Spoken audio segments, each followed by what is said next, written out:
Hello friends. तो आज की जो हमारी क्लास है ये हमारी जो सीपीयू की पीवाई के क्वेश्चंस की जो क्लास है उसका पार्ट 2 है।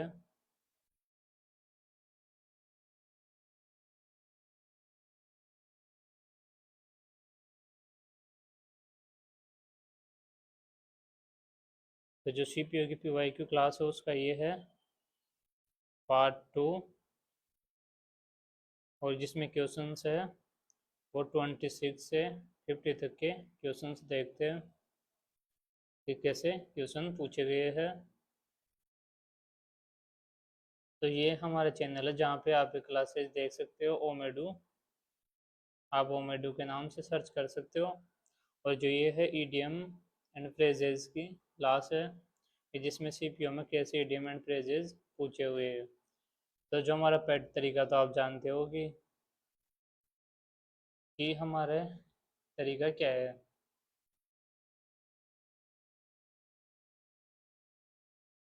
तो जो हमारा तरीका है वो ये है कि हम पहले क्वेश्चंस के सॉल्यूशन, वो पहले हम ईडीएम्स को लर्न कर लेते हैं कि ईडीएम्स क्या क्या है। उसके बाद में हम देखते हैं कि उसके बाद में हम क्वेश्चंस देखते हैं। तो जो एक बार हम क्वेश्चंस को देख लेते हैं फिर उनके ईडीएम्स लर्न करेंगे, फिर दोबारा इनके क्वेश्चंस में ऑप्शन के साथ में देखेंगे। तो जो वैन पिक्स फ्लाई है ये हमारा फर्स्ट ईडीएम है। तो इसका मीनिंग क्या है? इस क्रेड को और सेक्रेड काउ है ये हमारा सेकंड ईडीएम हो गया। जो ब्लैक शिप है ये हमारा थर्ड ईडीएम हो गया। Amar was left in difficult situation by your business partners. तो इन डिफिकल्ट सिचुएशन ये हो गया हमारा ईडीएम का सॉल्यूशन। तो गेट इजी फिट ये हो गया हमारा next EDM. On thin ice हो गया हमारा नेक्स्ट ईडीएम। तो इसका मीनिंग क्या होता है? तो ब्रेड एंड बटर ईडीएम है, इसका मीनिंग क्या होता है? A team's captain always keeps level head in the most challenging situation. तो इसमें जो सॉल्यूशन है ईडीएम का वो दे रखा है। तो जो next keep your pants up, जो नेक्स्ट ईडीएम है वो है हमारा keep your pants up on, keep your pants on. जो नेक्स्ट है निप इन द बड। तो ये तो आपने सुना हुआ होगा कि निप इन द बड का मीनिंग क्या होता है। इन किसी चीज को स्टार्टिंग में जो बन रही हो तभी उसको खत्म कर देना।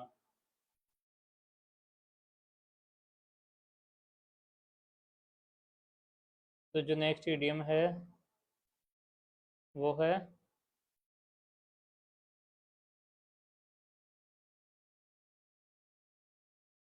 आई send the agreement or for them to sign to the ball is in now in their court. तो ball is in your court है next idiom. From cradle to grave ये हो गया हमारा next idiom. Chip on the shoulder ये हो गया हमारा next idiom. See eye to eye हो गया हमारा नेक्स्ट इडियम।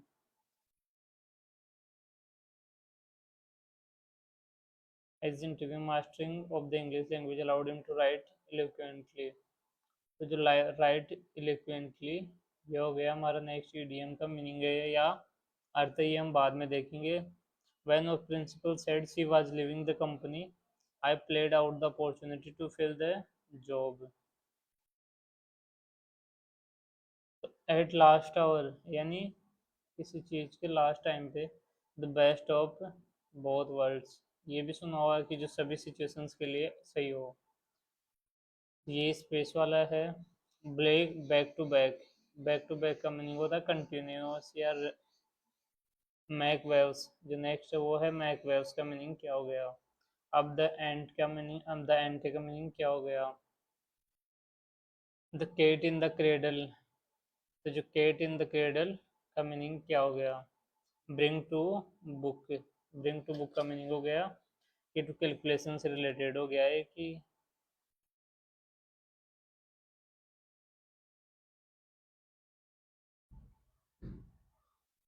Bad blood.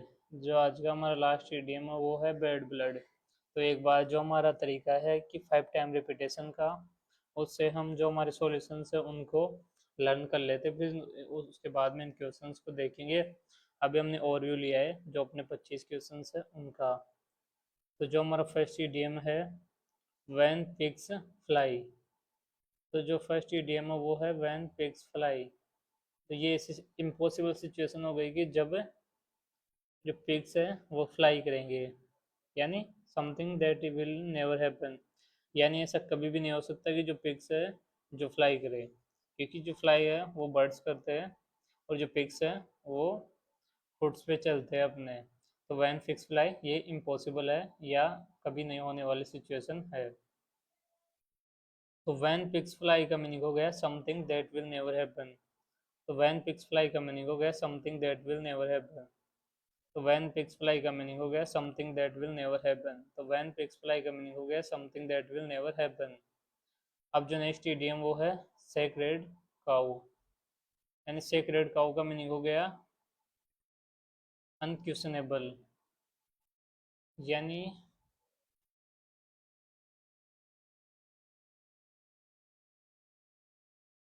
कि जिसके बारे में हम कोई क्वेश्चन ना कर सके। यानी सेक्रेड काउ का मीनिंग हो गया अनक्वेश्चनेबल।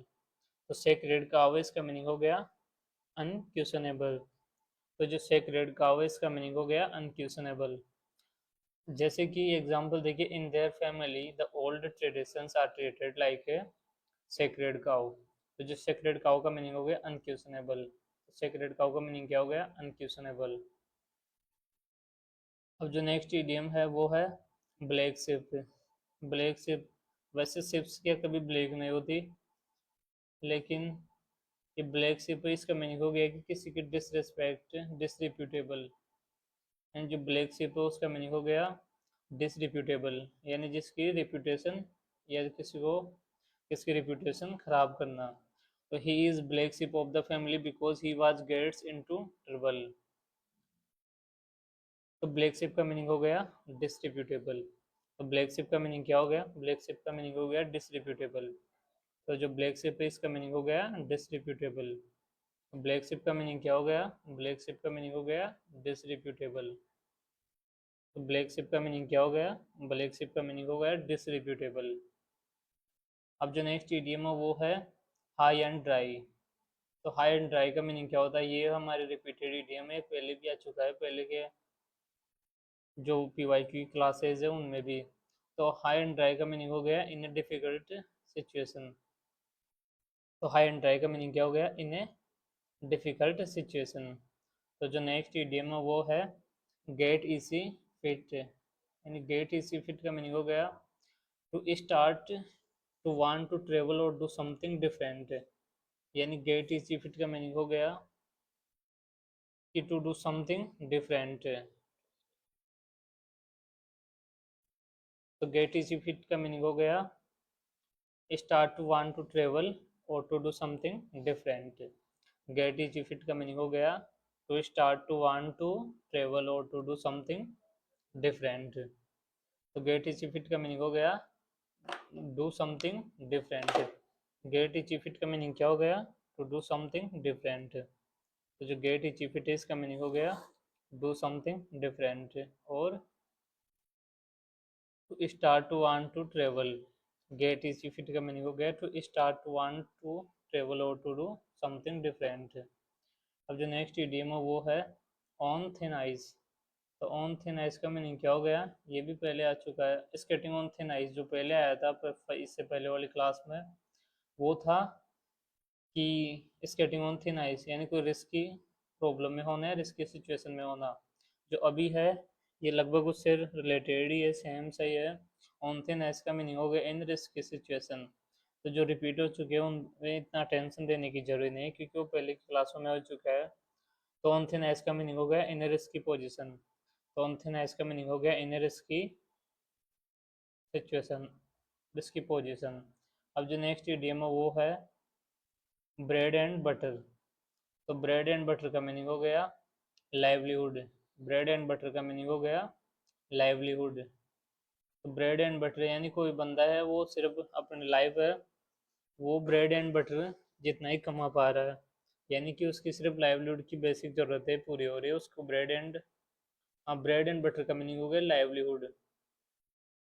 जो ब्रेड एंड बटर है इसका मीनिंग हो गया लाइवलीहुड। तो ब्रेड एंड बटर का मीनिंग क्या हो गया, इसका मीनिंग हो गया लाइवलीहुड। ब्रेड एंड बटर का मीनिंग हो गया लाइवलीहुड।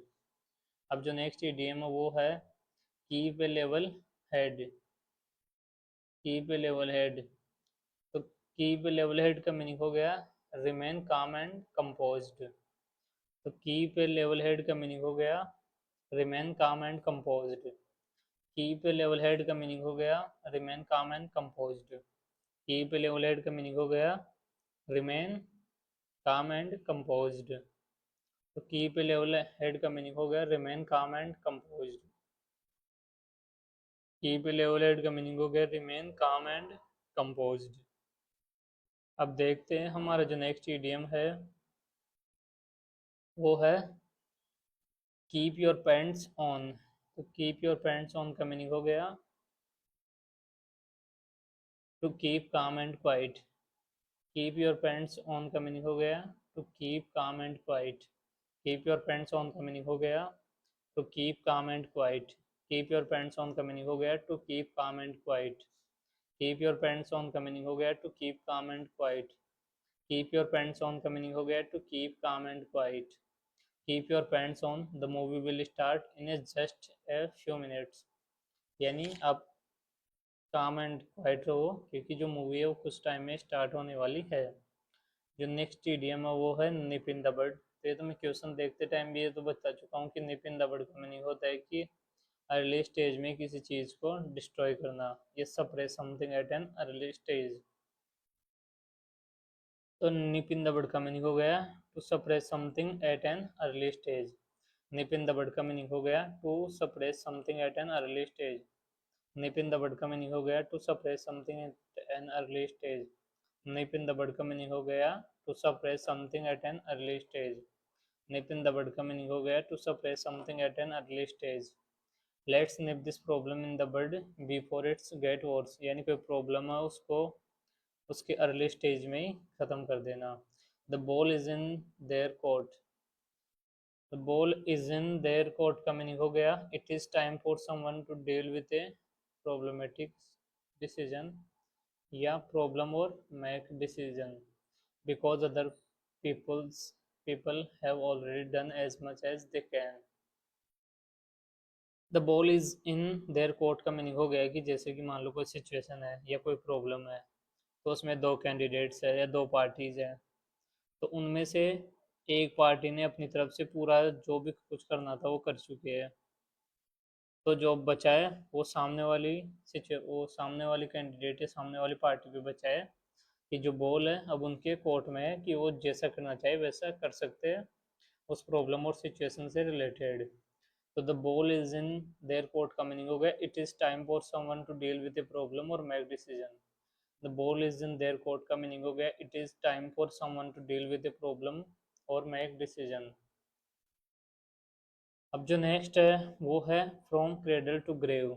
जो नेक्स्ट इडियम है वो है फ्रॉम क्रेडल टू ग्रेव। तो फ्रॉम क्रेडल टू ग्रेव का मीनिंग होगा during the whole span of one's life. यानी उसके क्रेडल यानी उसके बचपन से लेके उसकी जो लास्ट ग्रेव होती है वहाँ तक कोई चीज़ होना, during the whole span of one's life. From cradle to grave का मीनिंग हो गया है कि उसके जन्म से मृत्यु तक, यानी ग्रेव यानी उसकी जहाँ पे समा और फ्रॉम क्रेडल टू ग्रेव का मीनिंग हो गया during the whole span of one's life.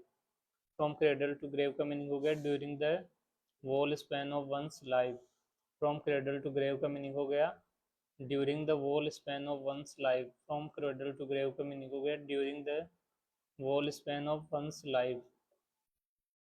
From cradle to grave का मीनिंग हो गया during the whole span of one's life. From cradle to grave का मीनिंग हो गया during the whole span of one's life.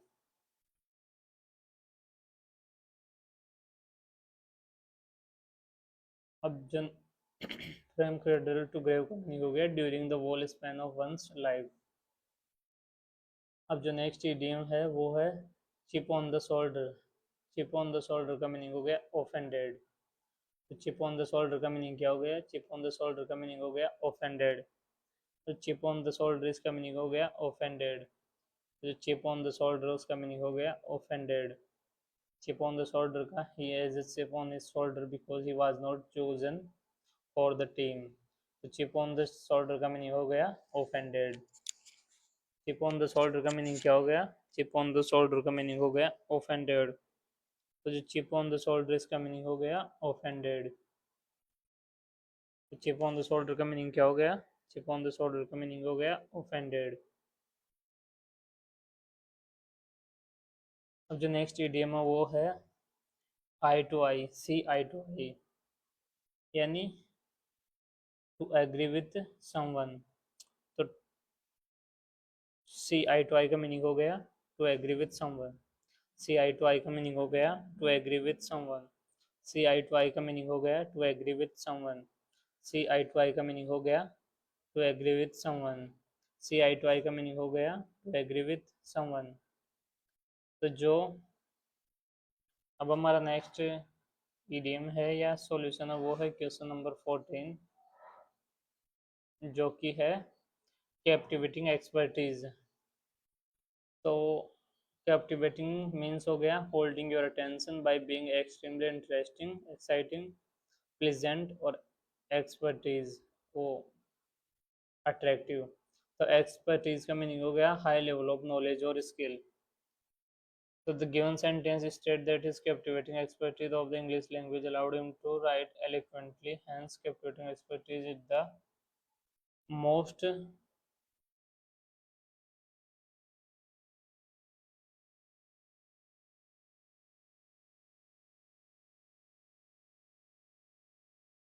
appropriate answer। यानी जो captivating expertise है ये हो गया जो अपने सेंटेंस दे रखा है उसका जो सुटेबल आंसर है। जो जैसे कि जो सेंटेंस है वो ये है कि English language allowed him to write eloquently, यानी कि जो इंग्लिश है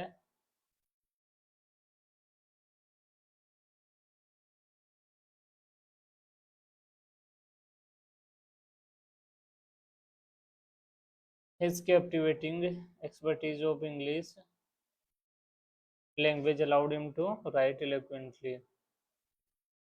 तो कैप्टिवेटिंग एक्सपर्टीज का मीनिंग हो गया कि उसकी स्किल्स है वो बहुत ज़्यादा इंटरेस्टिंग, एक्साइटिंग, अट्रैक्टिव है इंग्लिश के अंदर। तो जो नेक्स्ट इडियम है वो है जंप्ड एट द अपॉर्चुनिटी।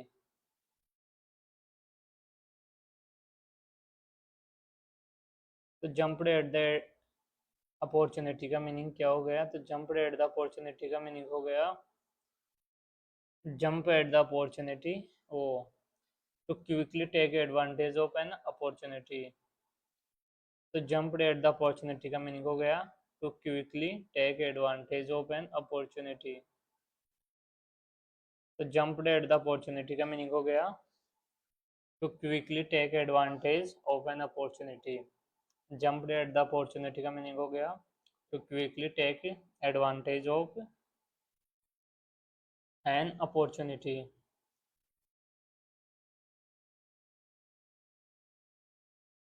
तो jumped at the opportunity का मीनिंग हो गया to quickly take advantage of an opportunity।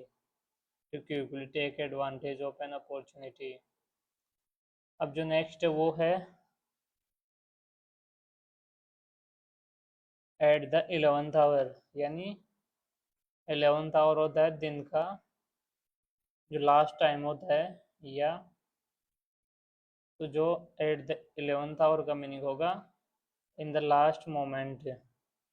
Eight the 11th hour का मीनिंग हो गया इन द लास्ट मोमेंट। तो एट द 11th आवर इसका मीनिंग हो गया इन द लास्ट मोमेंट। तो एट द 11th आवर इसका मीनिंग हो गया in the last moment. At the 11th hour इसका मीनिंग हो गया in the last moment. At the 11th hour का मीनिंग हो गया इन द लास्ट मोमेंट। अब जो नेक्स्ट है वो है the best of both worlds, यानी जो ऐसे सबके लिए अच्छी हो, a good in every way. The best of both world's का मीनिंग हो गया good in every way. Best of both world's का मीनिंग हो गया good in every way. The best of both world's का मीनिंग हो गया गुड इन एवरी वे। तो बेस्ट ऑफ बोथ वर्ल्ड्स का मीनिंग हो गया गुड इन एवरी वे। तो बेस्ट ऑफ बोथ वर्ल्ड्स का मीनिंग हो गया good in every way. The best of both world's का मीनिंग हो गया गुड इन एवरी वे। जो नेक्स्ट इडियम है वो है थिंक आउटसाइड द बॉक्स। तो थिंक आउटसाइड द बॉक्स का मीनिंग हो गया to think creatively and innovatively, often by looking at a problem from a different perspective। ये इसका मीनिंग हो गया कि टू थिंक क्रिएटिवली और innovatively. Think outside the box का मीनिंग हो गया looking at a problem from a different perspective. Looking at a problem from a different perspective हो गया। थिंक्स आउटसाइड द बॉक्स का meaning, think outside the box का meaning हो गया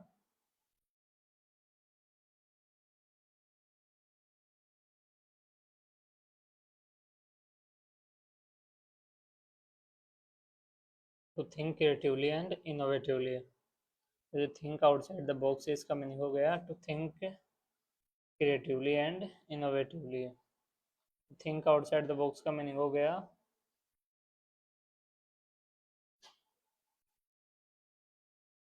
to to think creatively and innovatively. तो जो next है हमारा सॉल्यूशन वो है बैक टू बैक। तो जो बैक टू बैक ईडीएम है इसका मीनिंग क्या हो गया? तो जो बैक टू बैक ईडीएम है इसका मीनिंग हो गया something follows immediately after something. यानी जो बैक टू बैक है इसका मीनिंग हो गया something following immediately after something else. तो बैक टू बैक का मीनिंग हो गया something follows immediately after something. तो बैक टू बैक का मीनिंग हो गया something follows immediately after something else. तो बैक टू बैक का मीनिंग हो गया something follows immediately after something. यानी किसी चीज के जस्ट बाद में कोई दूसरी चीज। जो बैक टू बैक का मीनिंग हो गया something follows immediately after something else. तो बैक टू बैक का मीनिंग हो गया something follows immediately after something else। तो बैक टू बैक का मीनिंग हो गया something follows immediately after something else. तो जो अब हमारा नेक्स्ट इडियम है वो है मैक वेव्स। मैक वेव्स का मीनिंग हो गया, जो इडियम है वो है मैक वेव्स। मैक वेव्स का मीनिंग हो गया टू कॉज डिफिकल्टी। यानी कोई प्रॉब्लम या कोई डिफिकल्टी का कारण। मैक वेव्स का मीनिंग हो गया to cause difficulty. Make waves का मीनिंग हो गया टू कॉज डिफिकल्टी, यानी डिफिकल्टी का कारण। तो मैक वेव्स का मीनिंग हो गया टू कॉज डिफिकल्टी। तो जो मैक वेव्स है इसका मीनिंग क्या हो गया? मैक वेव्स का मीनिंग हो गया टू कॉज डिफिकल्टी। तो जो मैक वेव्स है इसका मीनिंग हो गया टू कॉज डिफिकल्टी। अब जो नेक्स्ट इडियम है वो है up the ante. Up the ante का मीनिंग हो गया increase demand. Up the ante का मीनिंग हो गया increase demands. Up the ante का मीनिंग हो गया इंक्रीज डिमांड्स। तो अप द एंट का मीनिंग हो गया increase demands. Up the ante का मीनिंग क्या हो गया? Increase demands. To win the contract the company had to up the ante with a better offer, यानी increase demands. Up the ante का meaning हो गया increase demand. Cats in the cradle का meaning हो गया complicated relationship. Cats in the cradle. तो next idiom वो है cats in the cradle. Cats in the cradle का मीनिंग हो गया कॉम्प्लिकेटेड रिलेशनशिप्स। तो कैट इन द क्रेडल का मीनिंग हो गया कॉम्प्लिकेटेड रिलेशनशिप्स। तो कैट्स इन द क्रेडल का मीनिंग हो गया कॉम्प्लिकेटेड रिलेशनशिप्स। तो कैट्स इन द क्रेडल का मीनिंग हो गया कॉम्प्लिकेटेड रिलेशनशिप्स। तो कैट्स इन द क्रेडल का मीनिंग क्या हो गया? कैट इन द क्रेडल का मीनिंग हो गया कॉम्प्लिकेटेड रिलेशनशिप्स। तो कैट इन द क्रेडल का मीनिंग हो गया कॉम्प्लिकेटेड रिलेशनशिप्स। तो कैप इन द क्रेडल का मीनिंग हो गया कॉम्प्लिकेटेड रिलेशनशिप से। तो कैप इन द क्रेडल का मीनिंग क्या हो गया?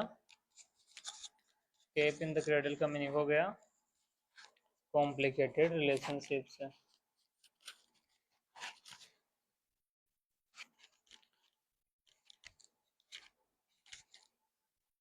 तो कैप इन द क्रेडल का मीनिंग हो गया कॉम्प्लिकेटेड रिलेशनशिप से। अब जो नेक्स्ट इडियम है वो है ब्रिंग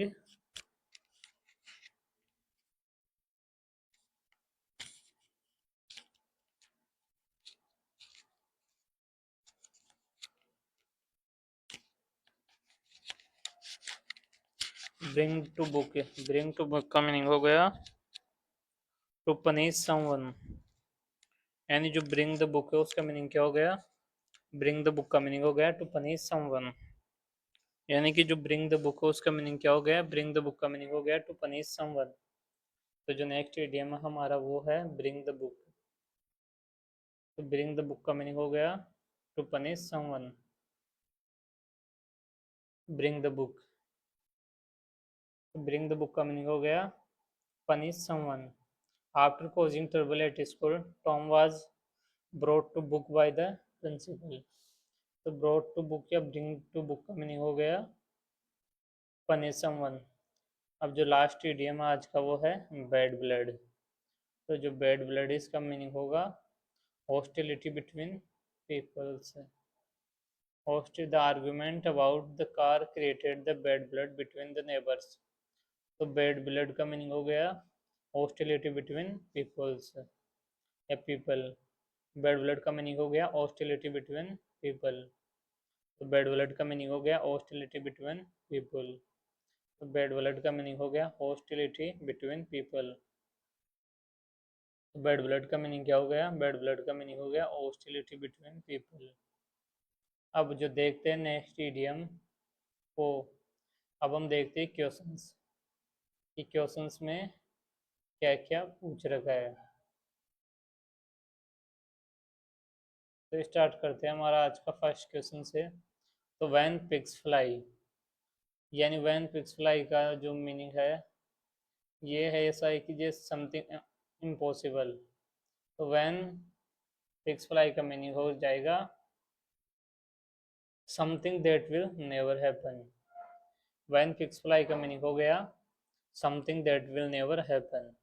तो व्हेन पिग्स फ्लाई का मीनिंग हो गया something that will never happen. अब जो नेक्स्ट है वो है सेक्रेड काउ।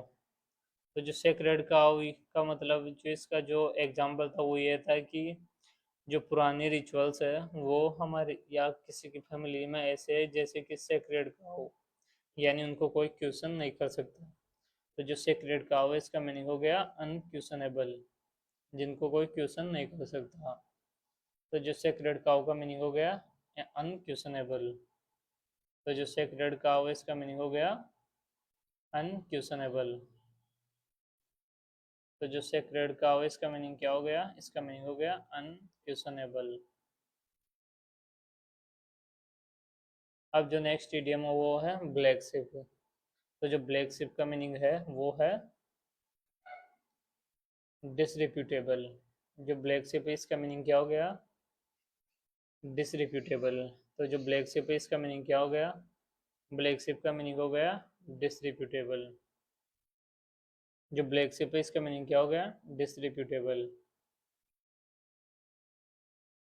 तो जो नेक्स्ट इडियम है, नेक्स्ट क्वेश्चन है उसमें हमारे को सॉल्यूशन दे रखा है जो कि क्वेश्चन में इन ए डिफिकल्ट सिचुएशन, और उसका जो इडियम है वो है हाई एंड ड्राई। तो ये हमारे रिपीटेड इडियम्स में है जैसे जेल के एग्जाम्स में पूछा हुआ है। तो आप अपना आंसर है वो कमेंट में लिख सकते हो जितने भी इडियम्स आपको रिकॉल कर पा रहे हो उनको। जैसे कि आपने मान लो ये नेक्स्ट क्वेश्चन देखेगी गेट इसी फिट। तो ये जो हमारा नेक्स्ट क्वेश्चन है ये हो गया गेट इसी फिट। तो आप यहाँ पे वीडियो को पॉज करके जो अपना आंसर इन दोनों के आंसर वो कमेंट में लिख सकते हो। तो गेट इसी फिट का मीनिंग होगा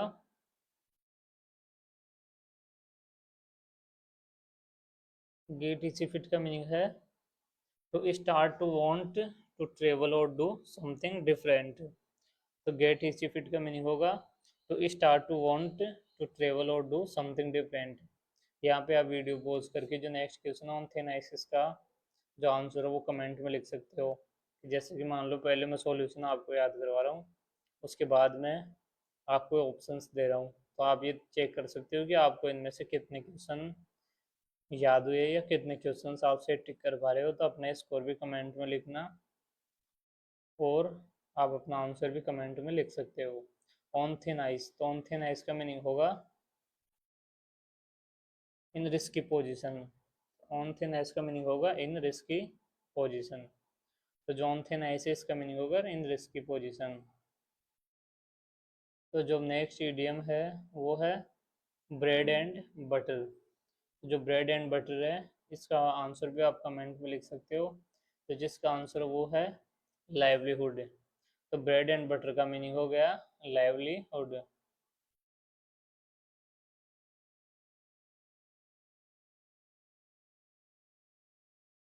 तो जो अब नेक्स्ट ईडीएम है, नेक्स्ट क्वेश्चन है, उसमें हमारे को जो ईडीएम का आंसर दे रखा है, बाकी ईडीएम्स वो ईडीएम्स हमें क्वेश्चन में दे रखा है और उसका सॉल्यूशन है वो ऑप्शंस में दे रखा है। तो ए टीम्स कैप्टन ऑलवेज कीप्स ए लेवल हेड। तो जो हमारा ईडीएम है वो है कीप्स ए लेवल हेड। ए लेवल हेड, ए लेवल हेड हमारा ईडीएम है। तो ए लेवल हेड का मीनिंग क्या होगा? तो ए लेवल हेड का मीनिंग होगा ए लेवल हेड। तो ए लेवल हेड का मीनिंग होगा रिमेन काम एंड कंपोज्ड। तो आप अपना आंसर कमेंट में लिख सकते हो। तो ए लेवल हेड का मीनिंग हो गया रिमेन काम एंड कंपोज्ड। अब जो हमारा नेक्स्ट इडियम है वो है कीप योर पैंट्स ऑन। तो कीप योर पैंट्स ऑन का मीनिंग होगा to keep calm and quiet. तो कीप योर पैंट्स ऑन का मीनिंग हो गया to keep calm and quiet. तो आप अपना आंसर है वो कमेंट में लिखिए, देखिए क्या है। जैसे कि निप इन द बर्ड, ये तो आपको याद होगा ही, ये पॉपुलर भी है और इसको तुम यूज़ भी कर सकते हो। जैसे मान लो कोई बड़ी बड़ी बातें कर रहा हो कि जैसे कि मैं मिलियनर बनूंगा या मैं फिल्म स्टार बनूंगा, तो आप उसको बोल सकते हो कि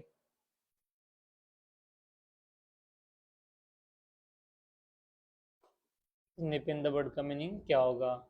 तो निप इन द बर्ड का मीनिंग होगा to strong to suppress something at early age. तो निप इन द बर्ड का मीनिंग क्या होगा? निप इन द बर्ड का मीनिंग होगा to suppress something at an early stage. तो निप इन द बर्ड का मीनिंग क्या होगा? निप इन द बर्ड का मीनिंग होगा to suppress something at an early stage. तो निप इन द बर्ड का मीनिंग होगा to suppress something an early stage. तो जो नेक्स्ट इडियम है वो है the ball is in now their court. यानी जो सिचुएशन है अब वो सामने वाले के पक्ष में जा चुकी है कि वो क्या डिसीजन लेता है। तो जो इसका आंसर होगा वो होगा फर्स्ट। यानी it is time for someone to deal with a problem और make decisions because other peoples have already done as much as they can. यानी कि जो एक ग्रुप है उसने अपना जितना हो सकता है उतना काम कर चुके हैं कि जो अब बॉल है वो दूसरी पार्टी के कोर्ट में है। तो फ्रॉम क्रेडल टू ग्रेव, यानी किसी के बचपन से उसकी लास्ट टाइम तक। तो जिसका मीनिंग होगा वो होगा फ्रॉम क्रेडल टू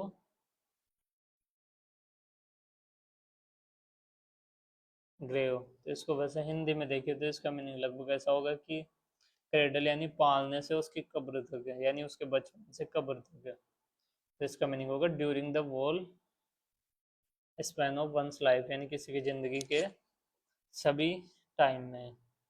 तो फ्रॉम क्रेडल टू ग्रेव का मीनिंग हो गया during the whole span of one's life. अब जो नेक्स्ट इडियम है वो है चिप ऑन द शोल्डर। तो चिप ऑन द शोल्डर का मीनिंग हो गया ऑफेंडेड, यानी किसी को परेशान करना। तो चिप ऑन द शोल्डर का मीनिंग हो गया ऑफेंडेड। तो चिप ऑन द शोल्डर का मीनिंग क्या हो गया? चिप ऑन द शोल्डर का मीनिंग हो गया ऑफेंडेड। तो चिप ऑन द शोल्डर का मीनिंग क्या हो गया? चिप ऑन द शोल्डर का मीनिंग हो गया ऑफेंडेड।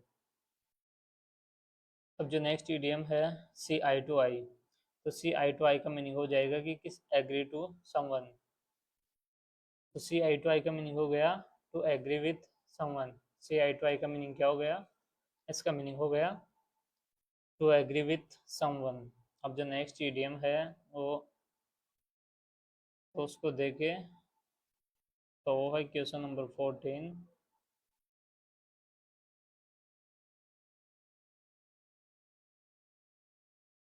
तो जो क्वेश्चन है वो ये है कि his intriguing mastering of the English language allowed him to write eloquently।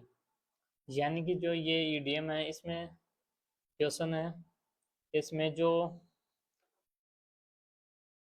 Meaning दे रखा है किसी ईडीएम का, जो कि है कैप्टिवेटिंग एक्सपर्टीज। यानी कैप्टिवेटिंग एक्सपर्टीज का मीनिंग हो गया है कि जैसे वो जो इंग्लिश में उसकी जो एक्सपर्टीज है इंग्लिश में, वो उसकी इंटरेस्टिंग और बहुत ज़्यादा अट्रैक्टिव है। तो अब जो नेक्स्ट ईडीएम है वो है, एडीएम का आंसर हमारे ऑप्शन में दे रखा है। When our principal said she was leaving the company, I played out the opportunity to fill the job। तो jumped at the opportunity इसका आंसर होगा। तो jumped at the opportunity to fill the job। तो jumped the opportunity का meaning होगा to take an opportunity। तो jumped the opportunity है कि उसने उसकी अपॉर्चुनिटी ले ली। तो जंप्ड एट द अपॉर्चुनिटी का मीनिंग हो गया टू टेक एन अपॉर्चुनिटी। अब जो नेक्स्ट ईडियम है वो है at the last hour. At the last hour का मीनिंग ये गलत है, यहाँ पे लास्ट नहीं होगा, एट द 11th आवर है, ये हमारा ईडीएम होता है। तो जो यहाँ पे राइट आंसर होगा कि जैसे ईडीएम को सही करना, ये भी एक क्वेश्चन आता है, जैसे कि जो पिछले वाले क्वेश्चन थे पिछली क्लास में, इसका पार्ट 1 था, उसमें भी एक क्वेश्चन ऐसा ही था कि उसको हमने पूरा करने के लिए बोल रखा था कि वहाँ पे था वो बर्ड्स आई की व्यू की जगह वो गूस आइस व्यू दे रखा था, गूस आइस व्यू। तो वहाँ पे हमारे को गूस की जगह पे बर्ड लिखना था। तो इसमें दे रखा एट द लास्ट आवर, तो एट द लास्ट आवर नहीं होता, एट द 11th आवर होता है। तो जिसका राइट आंसर हुआ वो है 11th hour, at the 11th hour. The best of both worlds, यानी जो सभी के लिए गुड हो, गुड इन एवरी वे। तो यहाँ पे जो ईडीएम है वो है गुड इन एवरी वे। तो बेस्ट ऑफ बोथ वर्ल्ड्स का मीनिंग हो गया गुड इन एवरी वे। तो the best of both world's का मीनिंग हो गया गुड इन एवरी वे। तो the best of both world's का मीनिंग हो गया गुड इन एवरी वे। तो अब देखते हैं जो नेक्स्ट क्वेश्चन हमारा क्वेश्चन नंबर 44, जो कि है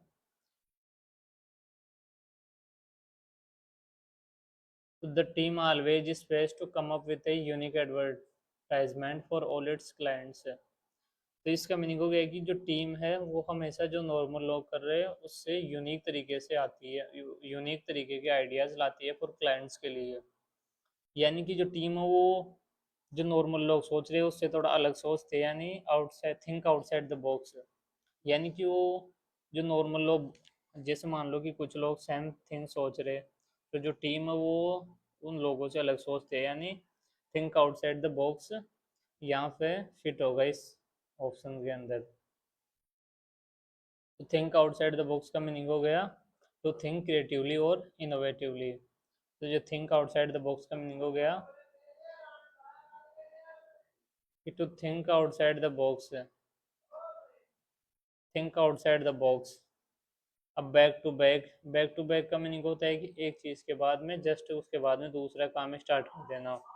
जैसे कि मान लो आप अभी ये क्लास देखने के बाद में जस्ट बाद में आप फोन खोल के रील वगैरह चलाने लग जाओगे, तो वो बैक टू बैक काम हो गए तुम्हारे स्टडी, रील्स, इंस्टाग्राम। तो वैसे बैक टू बैक होता है कि जस्ट इसके बाद में कोई दूसरा काम करना।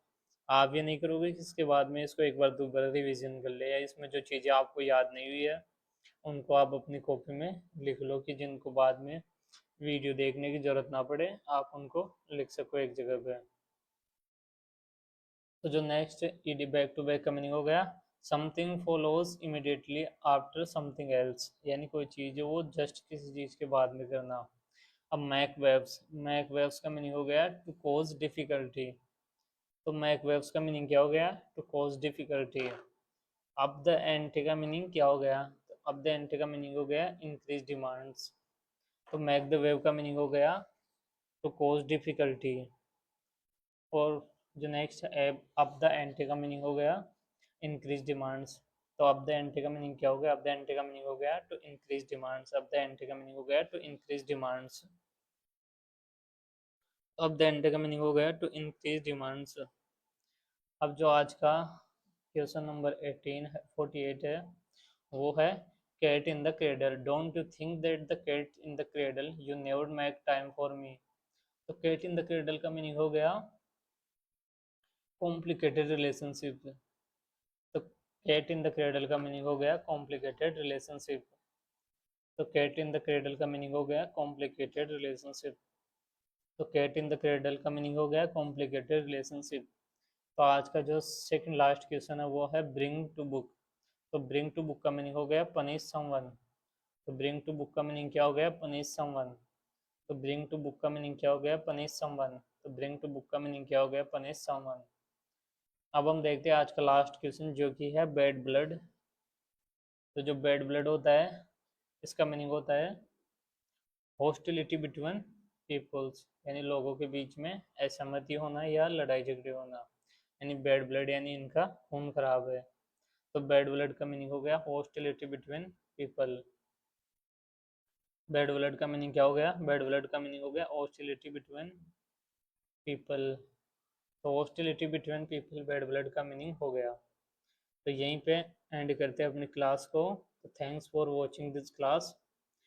तो ये को 2 क्लासें हो चुकी है, पार्ट 1 एंड पार्ट 2 सीपीयू की पीवाई की ईडीएम्स की। तो इसमें 50 क्वेश्चन हो चुके हैं। तो अब हम मिलते हैं जो हमारी नेक्स्ट क्लास है पार्ट 3। तो इसमें जो क्वेश्चन है वो 24 के क्वेश्चन ही कंप्लीट हुए, अभी तक 24 के क्वेश्चन भी पूरे कंप्लीट नहीं हुए हैं। तो जो पार्ट 3 है उसमें हम क्वेश्चन देखेंगे जो कि होंगे क्वेश्चन नंबर 51 टू 75। तो जो ये क्लास ऐसी है कि जहाँ पे आप क्लास में ही ईडीएम्स भी याद कर लोगे और क्लास में ही आप उनका टेस्ट भी दे लोगे। कि ये इन क्लासेस को देखने के बाद में आपको ना तो टेस्ट देने की ज़रूरत है क्योंकि जैसे क्वेश्चन आ रहे वो भी आप पूछ रहे हैं, क्वेश्चन से पहले आप उनको लर्न भी कर रहे हैं। कि जैसे यहाँ पे पहले 5 टाइम रिपीटेशन में करवा देता हूँ आपको ईडीएम्स का, फिर उसके बाद में हम क्वेश्चन देखते हैं तब उनका रिपीटेशन हो जाता है। तो ये बेस्ट क्लास है आपको वोकेब याद करने के लिए।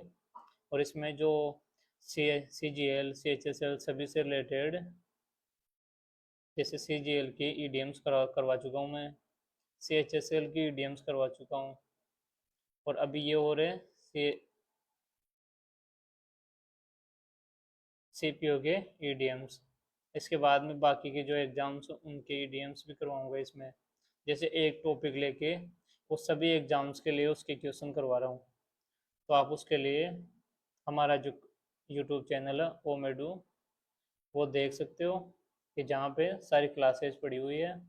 तो आप ओमेडू को यूट्यूब पे सर्च करके वहाँ पे क्लासेज देख सकते हो। और मिलते हैं जो हमारी नेक्स्ट क्लास है पार्ट 3 जो कि सी पी यू की पी वाई की क्वेश्चन की क्लास है जो किसकी है कि ईडियम फ्रेजेस की क्लास है कि ईडियम फ्रेजेस कैसे पूछे हुए हैं। तो मिलते हैं इस क्लास में। तो इसके लिए रेडी रहिए। बाकी के आप जो सी जी एल और सी एच एस एल की क्वेश्चन जैसे मान लो कि अभी सी जी एल की एग्ज़ाम आने वाली है कुछ दिनों में, तो आप सी जी एल के एग्ज़ाम के लिए जो है सिर्फ जो सी जी एल के जो क्वेश्चन हैं उनको देख सकते हो।